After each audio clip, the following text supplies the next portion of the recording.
Here we have verse 30 of the 20th chapter of the Gospel of Matthew. Jesus is making his way to Jerusalem for the final week of his life, as he's going to be entering into Holy Week in just a couple of days.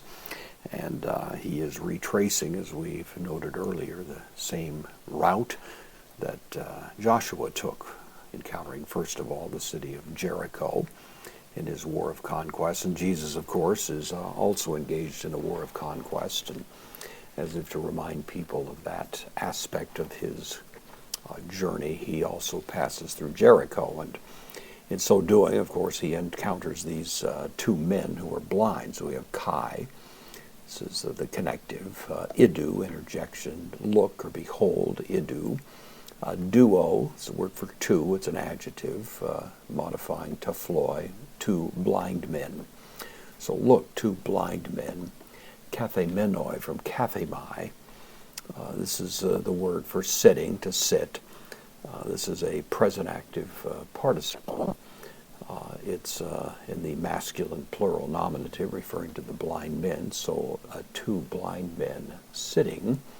Para, with the accusative, means alongside, tain hodon. Hodon is a feminine noun of the second declension, so it has the feminine article here. So two blind men sitting along the road. Ekusontes, this is from akuo, I hear. It's an aorist participle, so they having heard. Again, masculine plural nominative referring to the subject, which is taphloi. Having heard. Hoti, this is an interjection here, it means because. That Jesus, that Jesus, parage, this is from parago, was going by, passing by, so that's what they heard. And as a result of that, ekroxon.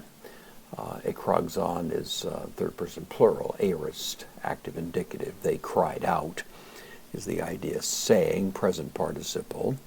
Elieson, from eliao, literally to mercy, mercy us. Of course, we bring it over idiomatically into English as have mercy on us, but it's a little more of an active idea in Greek. So mercy, hemas us, the direct object here, in the first person plural accusative. So mercy us. Some manuscripts include Kyrie, Lord, but more importantly, they refer to Jesus as Huios, son, Dawid, of David. Mercy us, son of David.